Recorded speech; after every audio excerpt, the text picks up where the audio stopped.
Today I got the herbicide ready to go. I will be herbiciding my field on September 10th. And so I figured with everything, I will probably have to herbicide the field twice. And when I herbicide the field, it will probably clear up about it'll probably clear up another 40, 50 acres. It'll probably clear up another 30, 40 acres.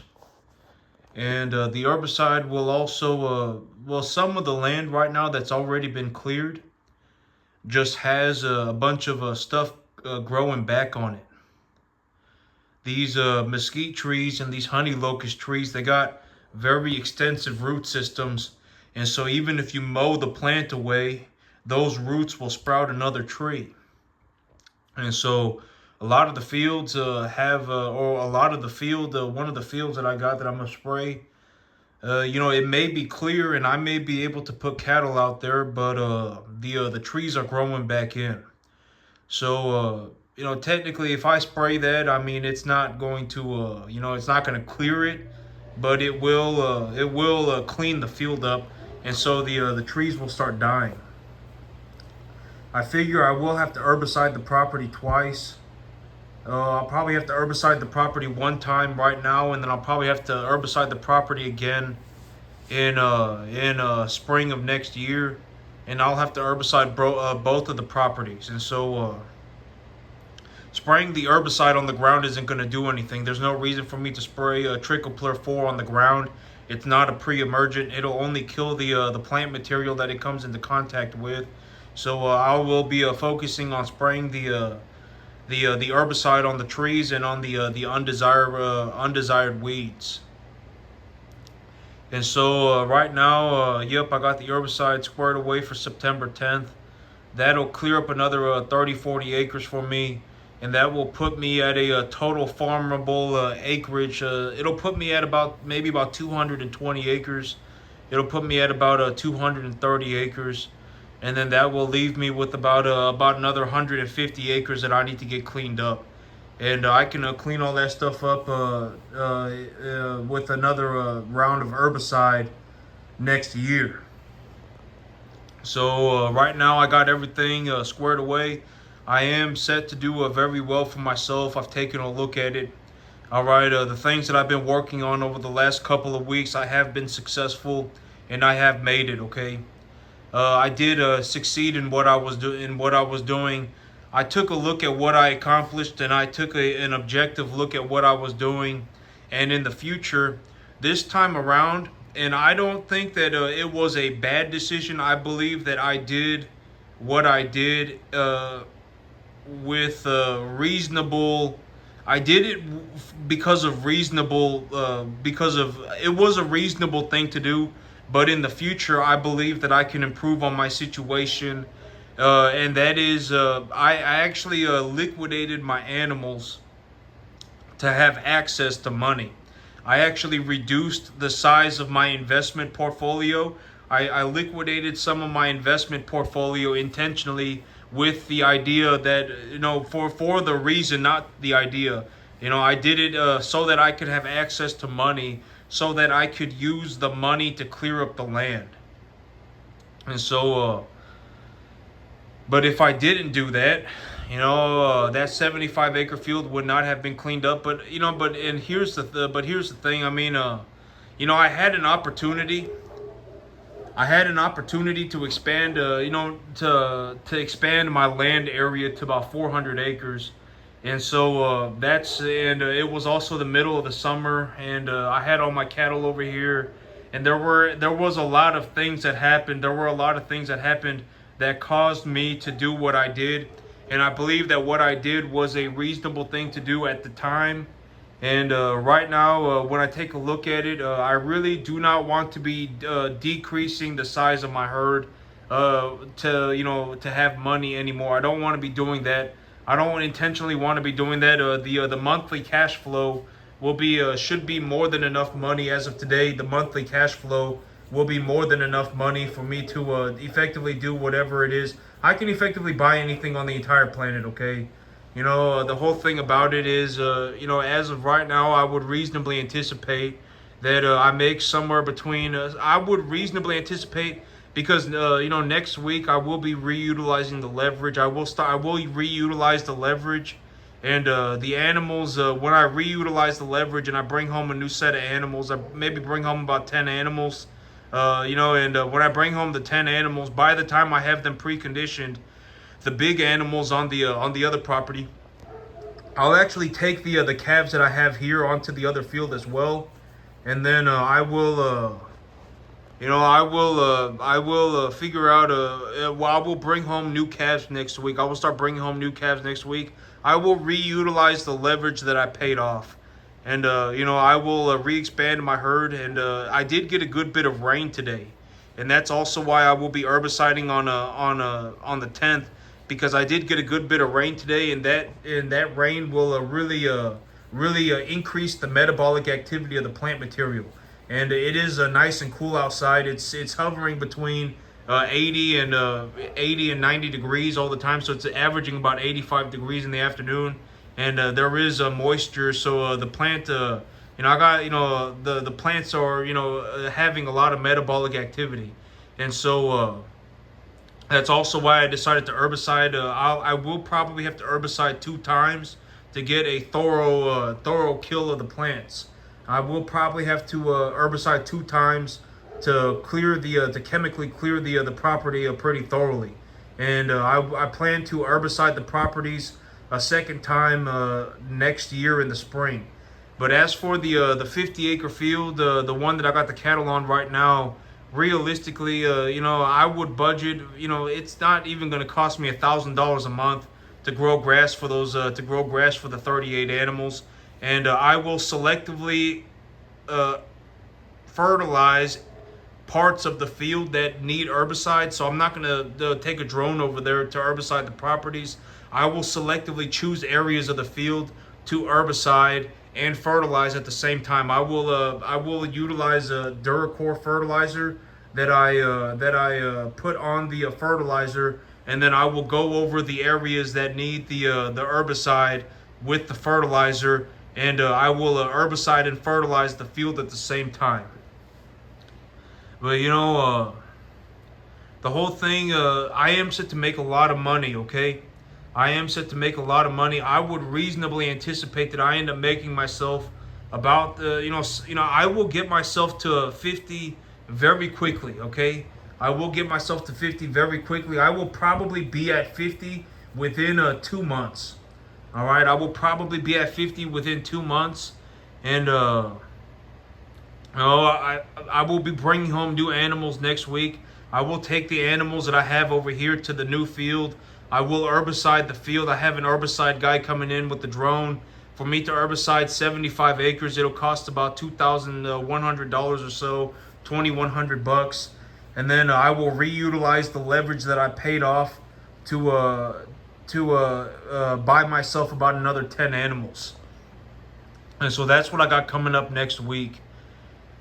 And the thing about the whole business plan and the amount of money that I make, right? I talk about this in terms of the money that I make. If I sell 10 animals at 800 pounds, and the animals are number 1 to 1.5 type medium large frame animals, more or less, a mass majority of my animals are number 1 to 1.5 type medium large frame.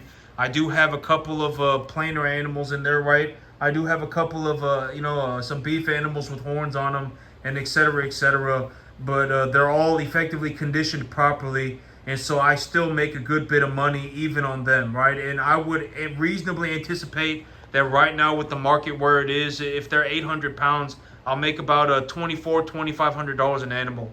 So at $2,500 an animal, at $2,400 an animal, if I sell 10 animals, then I make 24 grand, right? And if I take that 24 grand and I reinvest the money, I've always, the whole thing about the cattle market is that a very realistic way to look at the cattle market is to think about it like the gold market, because cattle and gold are in the same sector of the U.S. economy. They're in the same sector of the economy. They are both a commodity, right? And I've spoken about this whole idea of the cattle market, and the commercial standards of the cattle market are like taking a rock that is full of gold and turning that rock full of gold into a 1 ounce gold coin or a 1 kilogram gold bar or something like that. All right, the most common way is effectively a 1 ounce gold coin. Think about it like you have a rock and the rock is full of gold, right? You fundamentally understand that you have a rock that is full of gold, right? This is something like when you're at the sale barn and you're looking at the animals, you understand that you are looking at a 1 to 1.5 type medium large frame animal, right? You understand this, right? But maybe the animal is very skinny. Maybe the animal has not been castrated. Maybe the animal is not the weight of the animal is not there is a margin, the weight of the animal can definitely go up. Something has happened, and very very honestly, like if you bring home an animal and the animal's less than 600 pounds and the animal is bawling, that animal was probably on a mama cow drinking milk. All right, if the animal's bawling, it was probably on a mama cow drinking milk. And if you have an animal like that, you need to understand that that animal is experiencing a very high level of stress, right? And you need to make sure that you need to make sure the medications and et cetera, et cetera. Okay, you want to make sure that the medication is spot on. You want to make sure that the animals have a comfortable place to lay down. You want to make sure that the animals have the proper food to eat, et cetera, et cetera. Okay, you don't want to stress the animal out by pulling the animal away from the mama cow, right? And then the animal, you don't give the animal any kind of vaccination or medications. And I've spoken about this whole idea. It's like like when you have a human baby, when you have a human baby that is born, they give that baby a bunch of vaccinations. Okay, they give that baby a bunch of shots. And if if you did not, and I've spoken about this in terms of a broader idea, like if we did not have the medical system that we had today, for whatever, for all the negatives, you have to think about the positives. If we did not have the medical system that we had today, a very honest way of looking at poverty, a very honest way of looking at poverty is very often the infant mortality of impoverished peoples are generally higher, exponentially higher.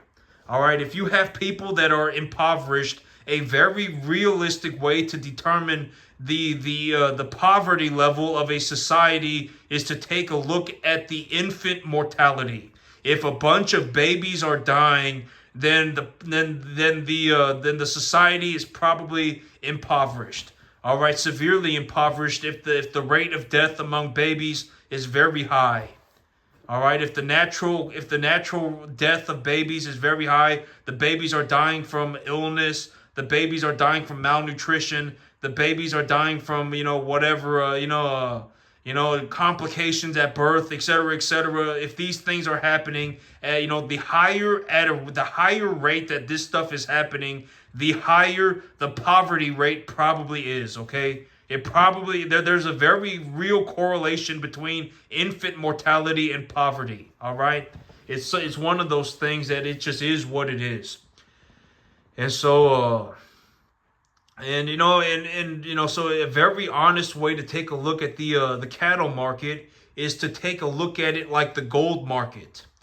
If you mess up refining the rock, if you have a rock and you only manage to get half of the gold out of it, then somebody else will step in who thoroughly understands the refining process, and they will take that rock from you and they will pull out the other half of the gold out of the rock. But the refining process, I'm effectively a gold refiner. Think about it like that. I effectively turn stones full of gold into commodity type gold. Okay, several gold into just large amounts of I turn rocks full of gold into gold coins. Okay, and a way to reasonably understand this is that like when I go to the sale barn and I'm looking for a number 1 to 1.5 type medium large frame animal at the appraisal value, which is determined by the markets. When I'm doing that, what I am effectively, a very reasonable way to look at this is I am looking for a rock that is full of gold that is being sold at a reasonable price for the amount of gold that is in the rock. All right? That's what I do. I'm it's very a realistic way to think about this is that I am a gold refiner, okay? That is effectively what I am.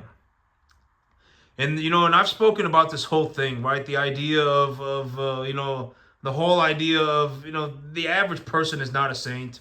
All right, if you legitimately think you're a saint, then I don't know what to tell you. You're either very naive or you're very dumb. The average person is not an incredible person. All right, a lot of people are a massive pile of problems. Let's just be honest about it. A lot of people, barely doing enough to get by. And I've even spoken about this. The whole thing about it, from what I have seen, is that there is no reason why you cannot get to the 10% mark. All right, if you were getting to the 10% mark,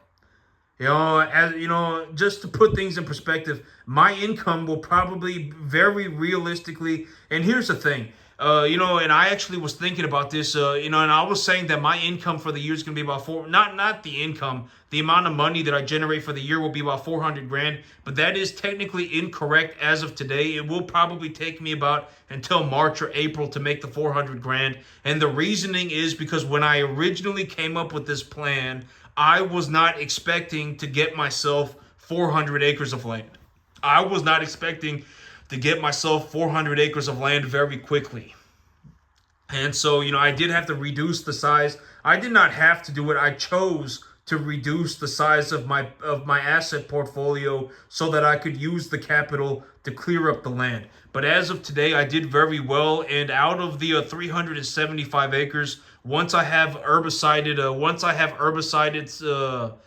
have utilized the herbicide next week, out of the 375 acres, about 225 acres, about 250 acres will be ready to be farmed effectively immediately. Okay, I will be able to effectively just go and farm 250 acres very quickly. All right, I will be able to expand my business, and the other 150 acres, I will clear that land out as necessary.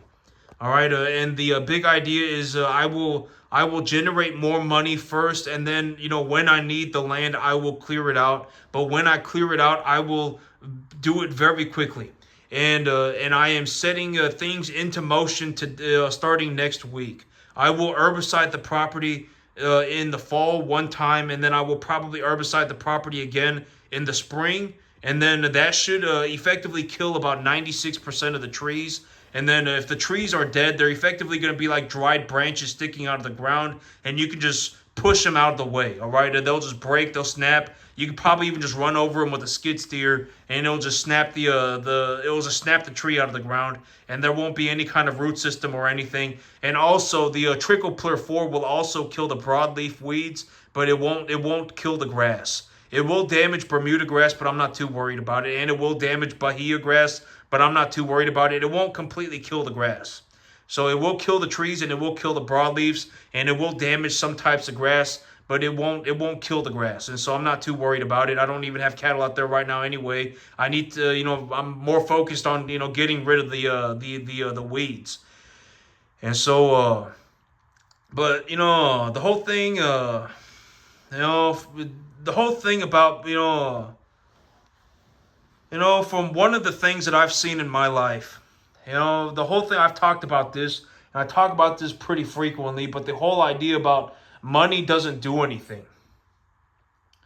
If we, in a very honest way to look at this, a very, I guess, an interesting way to look at this, like if $1, if we were to print $1, and $1, if you had to put 1/100th of a gram of silver in every dollar that you printed, and the reason that the dollar was valuable was because the dollar had 1/100th of a gram of silver in it, right? And if you had $100, you would have 1 gram of silver, right?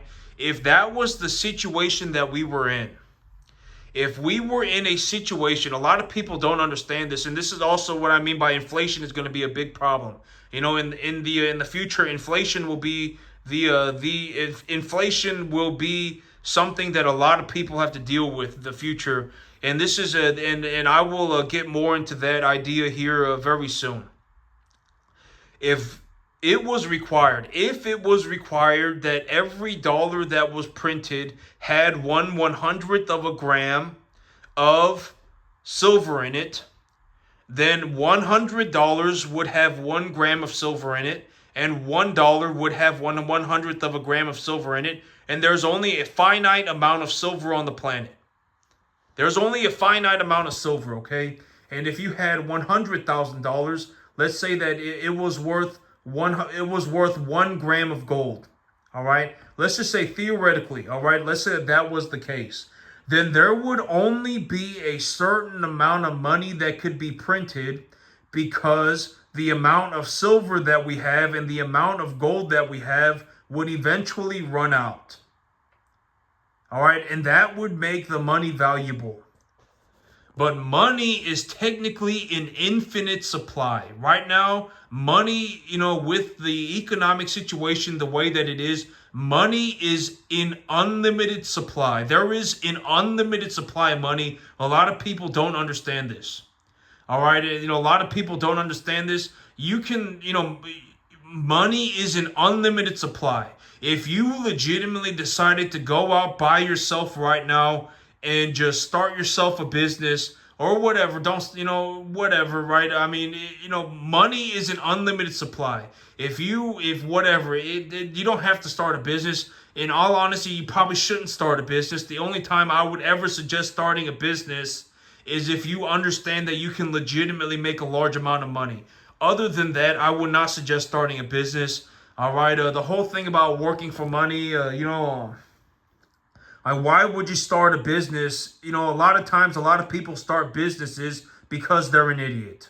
All right, and then you just end up in a miserable situation. You never make anything your entire life, and then you just you never get anywhere your entire life. That's effectively what happens to a majority of business owners. Okay, if you legitimately want to run a business, consider this idea.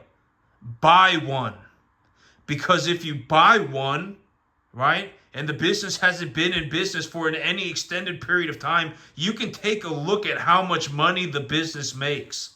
And then if the business makes relatively the same amount of money and has been making relatively the same amount of money, let's say that it's barely kept up with inflation, the business has grown by 3, 4, 5% a year, and that's it.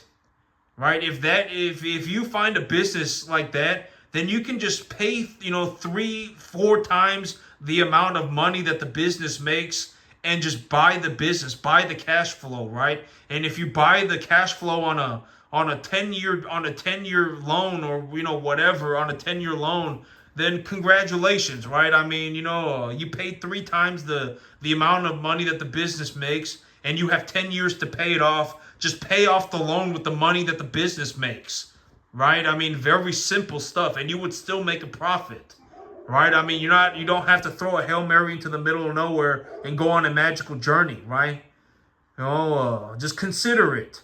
But in the whole thing, it's like, if you don't have an asset portfolio, if you do not fundamentally understand that money can make you money, right? The whole idea of making money with money, this is an idea that a lot of people just, when you find somebody who legitimately understands this idea, but not only understands this idea, but you can actually intentionally make it happen, you are effectively talking about almost nobody on the entire planet.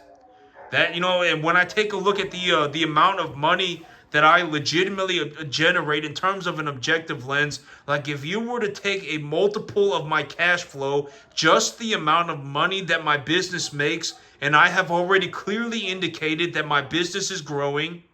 I have clearly indicated that my business is growing, and I've even given you a finite number. I realistically anticipate that by about March or April of next year, something like that, my business will realistically be making about, maybe about 400,000. By the end of next year, I would reasonably anticipate that my business will be making close to, probably netting me about $1 million a year. And that won't even include the value of my cattle. It won't. It won't even include the value of my cattle. The amount of money that I make myself on a monthly basis will effectively be about $80,000 a month. And and I've spoken about this, the whole idea of how do I do it, right? If I sell cattle and I take the money that I make when I sell the cattle and I reinvest it back into my business, and when I reinvest it back into my business, I effectively just go out and buy more cattle with it, and I purchase the right type of cattle at the right price. I'm not even spending any money. I'm just taking the money. Realistically, it's like putting the money in a savings account. And realistically, at that point, I would leverage against the money as well. I would leverage against the asset. All right? And that's effectively how I more or less keep all of the money that I make while simultaneously increasing the number of assets that I appreciate at the same time. All right? And I'm not, the whole thing about it, and I've always said that like if you have a poor person, money doesn't do anything. Like if you're poor and you're a prick, then and then if you make money, then you'll be rich and you'll be a prick, okay? The thing about like me, I'm not a saint, but I'm also not a malicious person. I don't get my hopes up for anybody. I present the information with the idea that if it for the right person, it will help you, and and et cetera, et cetera. At the end of the day, I'm not giving you the wrong information. I'm not telling you the wrong things. This is from my understanding and from what I have seen, and at the end of the day, I do very well for myself. It just is what it is, all right? I'm not lying about it. I mean, it just is what it is, okay? And so, when I take a look at all of it, the thing about it is that you have to understand that I legitimately live in a situation where I genuinely do not know anybody even doing 10%.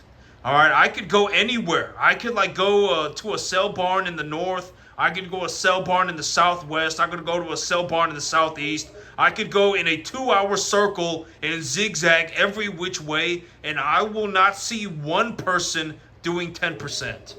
Legitimately, that is the situation that I am in. All right, even if I take a look at a farm on YouTube and I watch some people farming on YouTube, I can take a look at your farm and tell you what your balance sheet is within 30 seconds. I can, all right? There's no hiding it from me.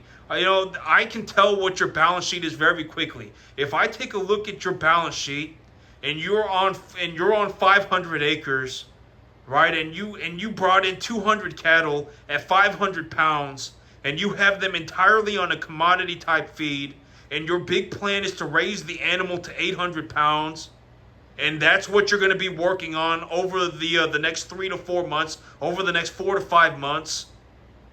All right, even if you intend to take the animals to 1,400 pounds, and that's going to take you whatever, that's going to take you if you got 500-pound cattle and you're going to take the animal to 1,400 pounds, that'll probably take you like 7 or 8 months. Even if you had them at 8, if you brought in a bunch of 800-pound calves, if you brought in a bunch of 800-pound cattle, those 800-pound cattle, I mean, if you feed them real good, and in a lot of these feed yards, they're real good at this. A lot of feed yards can do this. If you put on about 100 pounds a month, right? That if you're putting on about 120 pounds a month, it would still take you like 5 months to get that animal from 800 pounds to 1,400 pounds, okay? Something like that. It would take you like 4.5, 5 months.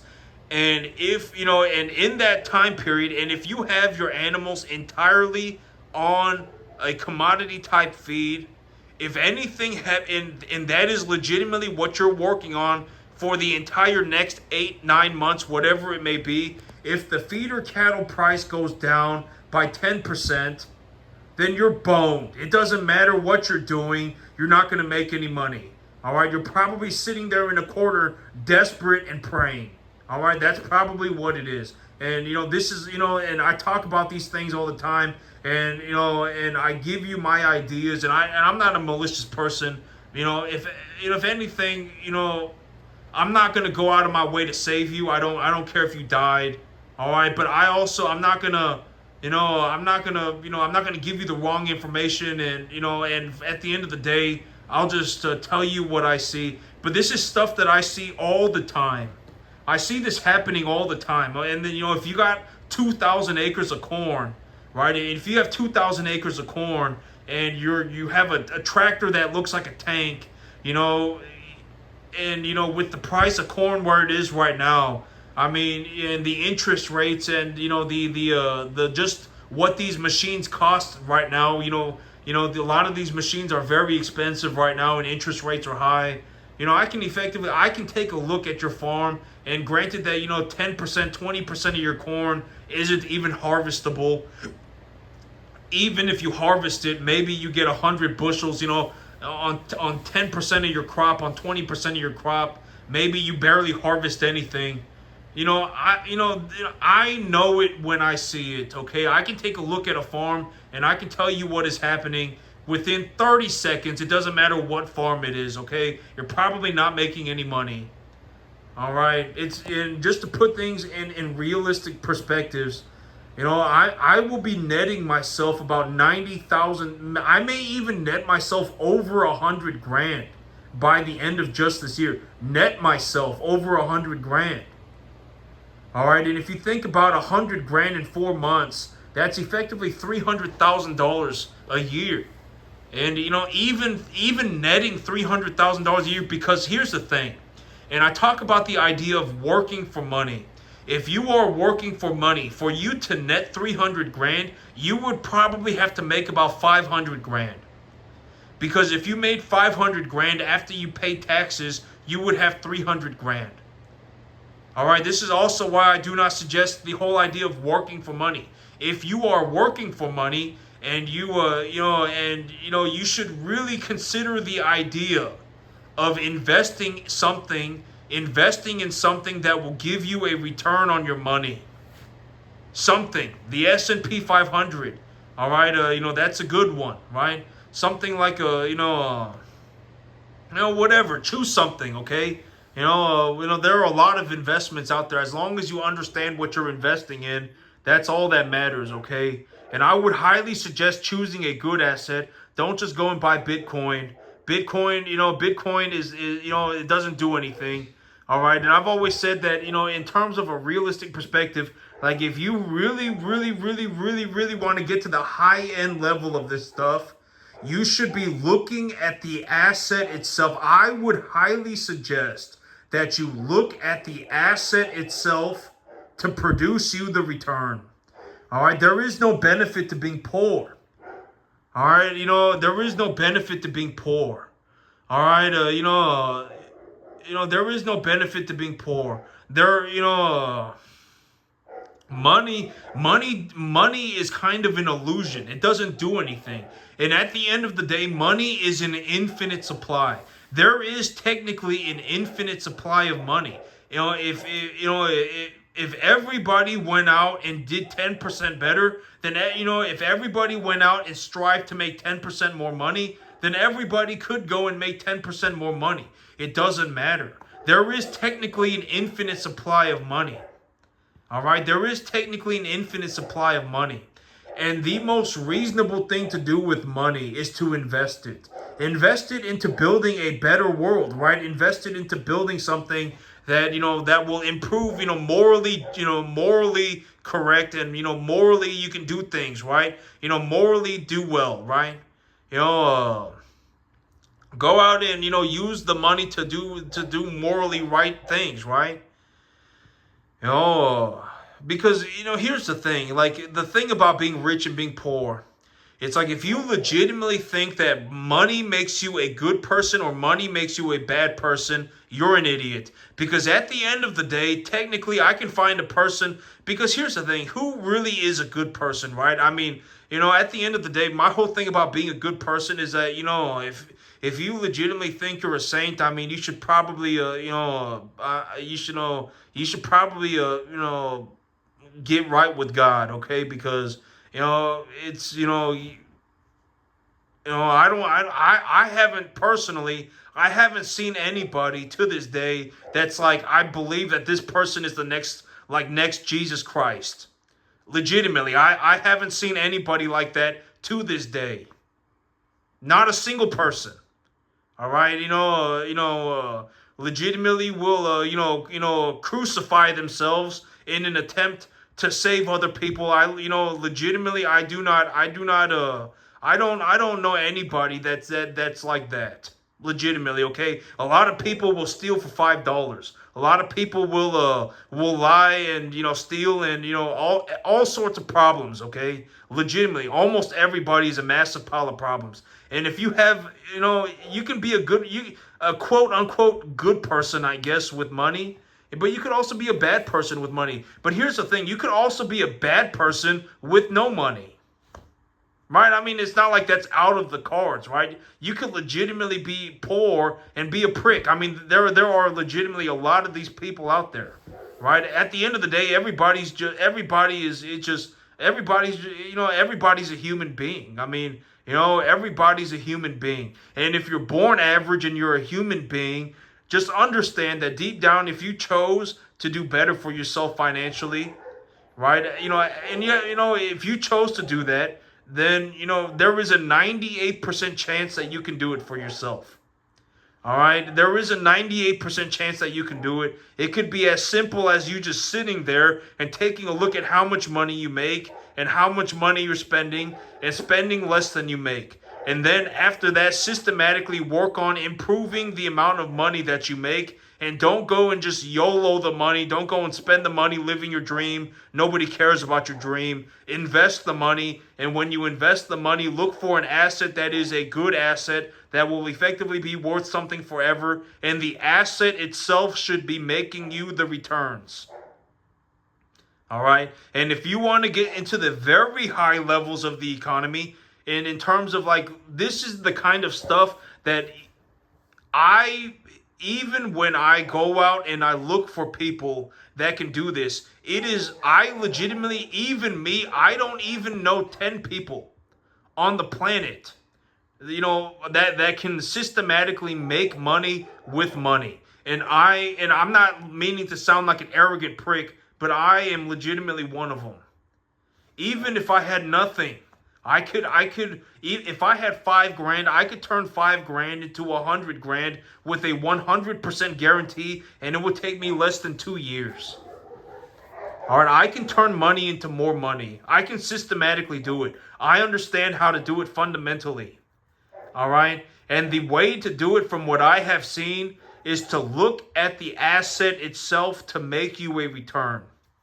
If you have a business that is making $400,000 a year, and the business is, and the business has effectively grown by 1,000%. 3 years ago, the revenue of the business was the net gains of the business was $40,000 a year, and 3 years later, the business is $400,000.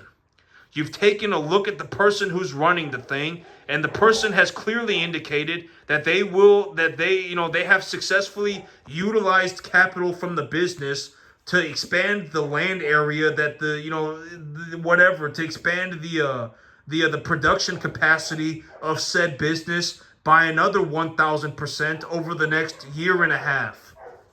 Right? And you're taking a look at this business. Right? This is what I mean by objectively taking a look at a business.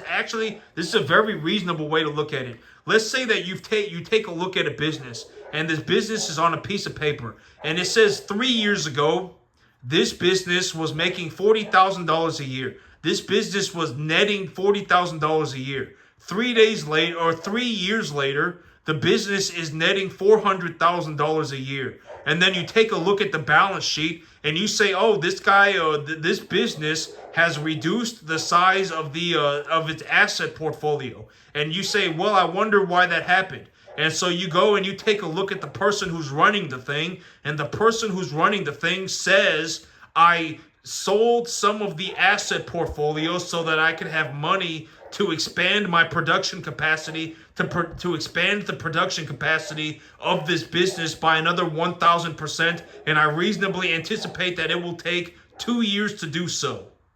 It will take a year and a half to do so. It will take 1 year to do so. Right? It will take 1 year to do so, 1.5 years to do so. And here is exactly how I will do it. And this business is selling for $10 million.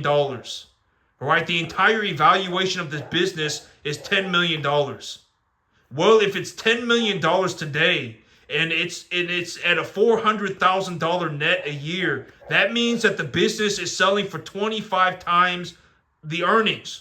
The earnings of the business is being multiplied by 25 times. That's how you got the 10 million. And the person who is running the business has clearly indicated that within 18 months, within 20 months, the net positive gain of the business will have doubled, just about doubled, and the expansion has been successful, right? The expansion of the new production facility has been the production facility expanding into the new production facility has been successful, right? And so you take a look at that and you go, well, if this thing is producing 400,000 and the business is evaluated at 10 million, that's a 25 times earning. But at 800,000, this business would be evaluated at 12 and a half times. And this business is utilizing a pristine asset. This is something that everybody needs, right? This is like Warren Buffett with Geico. Everybody is going to need car insurance. The business has expanded. The business is the revenue, the net gains of the business are increasing drastically over the last several years, right? And and Warren Buffett went and spoke to the man who was running Geico at the time, right? I'm pretty sure he went and spoke to the man, right? And he said, well, this business is set to do very well, and and so I will invest into this business, right? That's effectively, it's all the same thing. It doesn't matter if it's my business. It doesn't matter if it's Geico. It doesn't matter what business it is. You take a look at how much money the business is making, and then you multiply it. That's like the most realistic way to do it. All right, that's like the most simple way. That's what I think. Not simple. That's like the most objectively just straightforward way to do it. And a very honest way to look at this is if a business is making $400,000 today, that's the net positive gain of the business is $400,000 a year. At a $10 million evaluation, the $400,000 would need to be multiplied by 25 times. But the person who is running the business has decreased the size of the asset portfolio to have access to capital, and then utilized the capital to expand the production facility, and the new production facility is exponentially larger than the previous one, right? And the person who's running the thing has reasonably determined that the expansion was successful. The new production facility has been expanded into properly. Everything. Things are going good on that front, and production at the new facilities will begin within 3 months.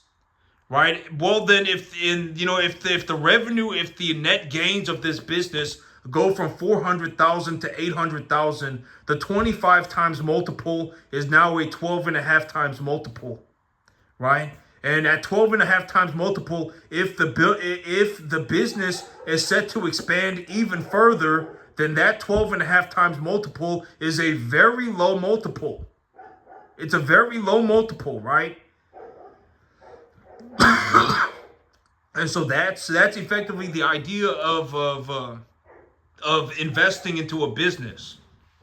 All right? And it's very objectively straightforward.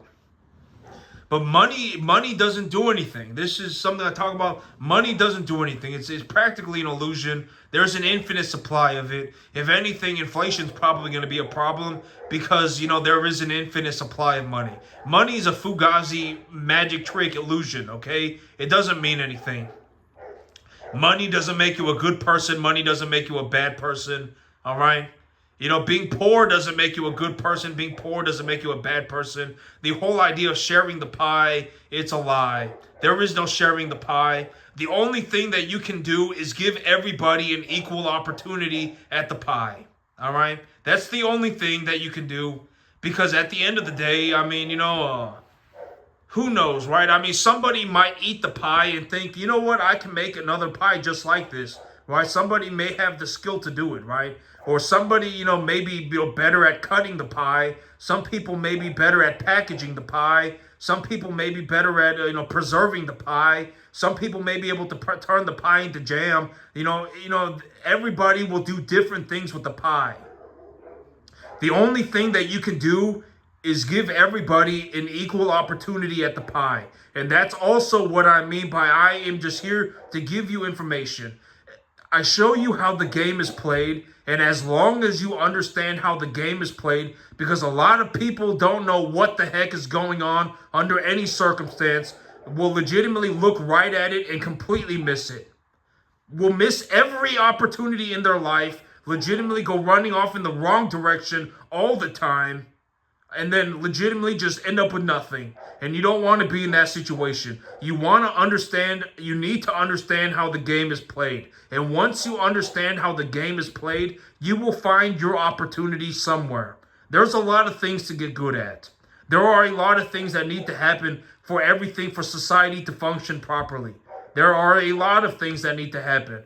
But, once you understand how the game is played, you will be able to find your opportunity. All right? When you find your opportunity, take your opportunity, okay? Don't ask anybody about it. Don't leverage yourself to the eyeballs. Don't go on a magical adventure. Don't ask anybody about it. But when you find your opportunity and you can see that it is your opportunity, take it, okay? Take the risk. It shouldn't be like you're YOLO, throw, everything and it shouldn't be like that, okay? You shouldn't be leveraging yourself to the eyeballs. I would highly suggest not leveraging yourself to the eyeballs. If you cannot make money with it to begin with, how are you going to make money with it if you just throw more money at it? That's not how it works.